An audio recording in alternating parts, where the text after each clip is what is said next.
Okay, so fascinatingly, recently, I've spoken to Andy Holding and I've spoken to Mark Holder, and now you have mentioned this mysterious character, Steve Goff. Very mysterious. Now, how big an influence, obviously he was a big influence on all of you because you've all mentioned him. Yeah. Is he still active? Yeah, as far as I'm aware. He's, I would say, singly betting-wise and reading a race and tipping and everything away from perhaps writing, which I've learnt off some brilliant people how to try and write properly. But as a way of evaluating form and winning methods and perhaps managing banks and things like that, he's right up there, Steve. He was a guy that sort of shied away from publicity a little bit, but you might have seen him once or twice at the races where he had a pretty good day down here once. I think he picked all 7 winners and might have won near enough £500,000 down here. And I've been with him when he's won £500,000 on a day at Hereford races and stuff like that. And he's just an ingenious character. So he was obviously before his time in a lot of ways. Just give us a couple of examples about what he was doing that other people weren't. Well, he was doing, circuit times before a lot of people, I think. I mean, we shouldn't talk about Steve without mentioning his partnership with Peter Jones as well. And they would be onto the first Tricastle, the high numbers, and they'd be winning money there. Every little angle they got. I mean, they started at the Dogs, I think, at Monmouth Green. They were timing races there. They got themselves a little office above a betting shop so that they would then be able to run a cable from all the betting shop TVs up into their office so that they could do all the times, they could do all the circuits, they'd know all the fast horses before anybody else had even thought about it, and they got themselves such an edge, and they were just brilliant at it. They were brilliant at spotting winners, they were brilliant logistically as well as getting the bets on. I mean, it was like a military operation at one point, I think. I mean, I wasn't privy to all of that because it was only sort of my time at the Shropshire Star that I sort of spent more and more time with Steve. So my early 30s, late 20s, early 30s. But I mean, he was an absolutely fascinating individual. If you can get him on this series, he'd blow it out the water. Okay, well, we'll certainly try. So I'm assuming you don't spend all your time with your fingers on a stopwatch. So how do you set about, when you sit down in the morning to tackle the day's racing or next day's racing, where do you start? I usually catching up on the previous day for the first couple of hours. Races I haven't seen, speed ratings I haven't done, so I'd normally, obviously in the winter it's a bit quieter because I'm not doing the jumps times, Andy Bates doing those, so I just look after the all-weather, might do a few sectionals if it's a better card, and then just try and get a picture of how yesterday worked. Get all those figures into my database so we're right on top of everything, so then if we're generating them for the next day, because obviously you get a lot of horses that back up quite quickly on the all-weather, so it's important really for the product that all those times are in the database, and then I'll just start looking at the forthcoming day's racing really, and then also perhaps to the week ahead if we've got a quieter time, sort of early part of the week where there's only 3 meetings. I'll be looking forward to Saturdays, or if I'm doing a racing TV day, like a Ludlow on a Wednesday or Thursday, I'll start looking at that card and try and get ahead of myself. Okay, so how many hours would you spend nosing the form book? I think probably all day, in one context or another. I try not to do too many hours in the afternoon because I think it's really important that I'm actually watching what's happening live. I don't think you can watch stuff on VT and you can watch stuff the day after and think, oh, that was good.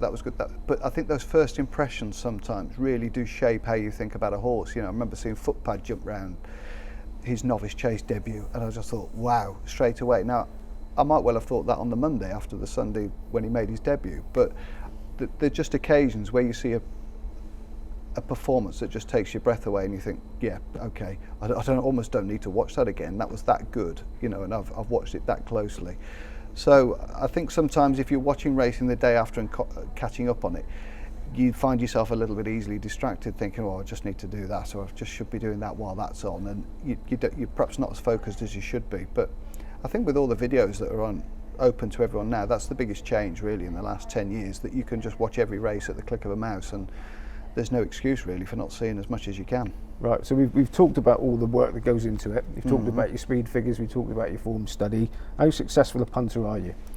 I would say it makes up a portion of the cake, really. I've never really I was always a better writer than I was a punter, but in the recent years, with age, you find a way and a method of chiseling out a few quid here and there. I'm not a huge punter by any stretch of the imagination. I think finding your emotional threshold as a punter is the best thing that you can do, really. You know, if you lose 200 quid, is that going to change your life? No. If you lose 500 quid, is that going to change your life? Yeah, it might do, and it might affect how you are with your wife, you know, or your boyfriend or your husband or whatever further down the line. So I just think finding a figure that you're comfortable with losing. You don't like losing it, don't get me wrong, nobody likes losing, but it's not going to affect your day, and it's not going to affect going forward. Your mental state really is the key. I mean, we've all been in a situation, me as well as anybody, I would think, where you have gone on the chase, and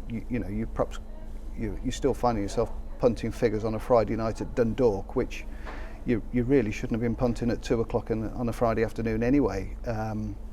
And that's one of the biggest pieces of advice. I would say never strike a bet at 9 o'clock or 8:30 that you wouldn't have had at 12 o'clock earlier on in the afternoon.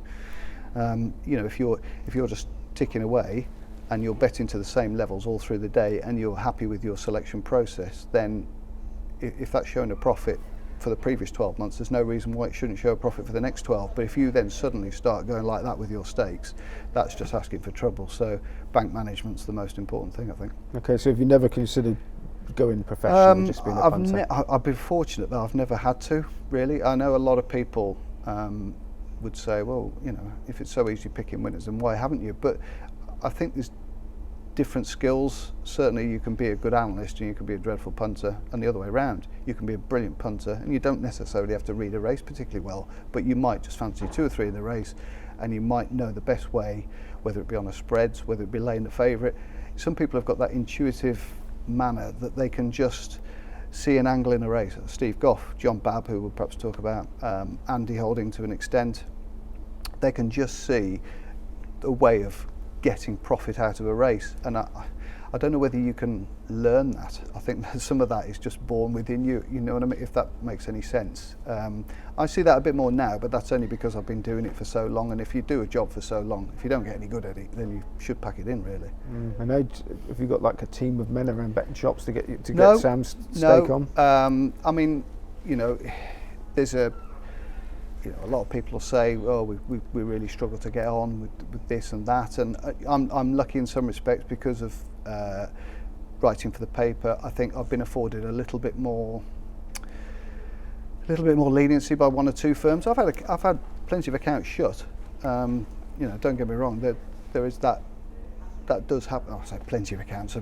Probably a dozen accounts shut in my career, and limited on a number. You know, big firms as well who limit you, which is daft really, because I've never been a £1,000 punter, so I can't have been that shrewd really if it's took them that long to close me down or to reduce my stakes. But I do find it amazing how it's gone in some respects in the last 5 years. You know, reducing stakes at Cheltenham and reducing stakes for the Derby and things like that. I just find it absolutely baffling how people can operate as bookmakers and do that. But that's just me. Okay, so when you're coming up with your bets, you found your speed figure, you've done the form work. Do you have a value cut-off price where you look at that and you think, right, that's a bet for such a price, or if it goes below that, it's not a bet and maybe even comes in lay? Any of that factored in? Yeah, a little bit. I would say I wouldn't have a hard and fast rule. You know, there might be some horses that you just think, well, that's, you know, I'm happy to be with that at evens. I don't tend to generally look at the thin end of the market, and that's probably seen an upturn in my profits in the last 10 years. I think up to a point I was very happy to bet, you know, even money chances or 6-4 chances to sit to decent money back in the day, and then you just find yourself just going around in circles with it really. It's just buying you a ticket for the next race, and I didn't really see it. So I'm happier now with him, you know, comfortable in my own skin to let the 6-4 chance win and think, okay, well that form's working out, okay, I'll see if I can get some money down the line from that race, rather than thinking and knocking myself for not backing a 6-4 winner. And I think that might have come from the proliferation of racing really, the fact that there are so many races now. 25 years ago, if you missed a 6-4 winner, it might only be one of 12 races on the day, so you're probably thinking, well, that's one of my chances of winning, a few quid gone. But now, most days there's 25 to 30 races, plus a bit of Ireland, so you've got more choice, haven't you? And are you ever a layer? Yeah, can be, yeah. Short prices, most definitely. Horses that I just don't like the profile of a little bit, not necessarily dodgy horses, but horses that are backing up quickly after a break, or just various little systems that I might, think. Probably should lay a little bit more than I do. But nobody ever walked into the pub, did they, and went, well, I got 100 quid out of the 6-4 favourite that got chin the other day. And whereas if you say, oh, I had 50 each way on the 5-1 winner of the the big race on the Saturday, you get more of a round of applause, don't you? So I don't think I've ever walked out of the office and thought, I've done well today. I laid 2, they both got beat, won myself 300 quid, and it's just, it's programmed almost within us that we want to back winners really, rather than want to try and back losers. So. Okay, and so you mentioned each way there. Here's a question. Okay, well this is beyond my pay grade. This is because this requires a good bit of mathematics. Well, this is the question. You often get these bookmakers offers. Call the odds of first 4, a fifth of the odds of first 5. Now, obviously, it depends on what the prices are. Yeah. But well, I'm a pessimist. tempted? I'm a Wolves fan. I follow England cricket, so I will always take the 5 places. The amount of times that I've backed a horse. At one of the big meets, those fifth of first 5 usually big meeting, either a big race or whatever, and the chance to, the prices I back at, I don't mind. I know probably the maths aren't very clever, but if my horse finishes 5th and gets beat a short head for 4th at 12 or 14 to 1, the chance that I'm going to get nearly double my stake back instead of losing my stake, I would take the placings all the time.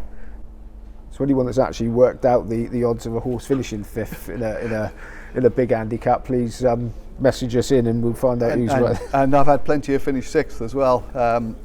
But I tend to have more. Well, that's the next thing. If you back the first 5 and it gets chin for 6. Exactly. But those big Asker handicaps, I like to have 3 or 4 bets in those. So if you've got 5 places to aim at, it helps.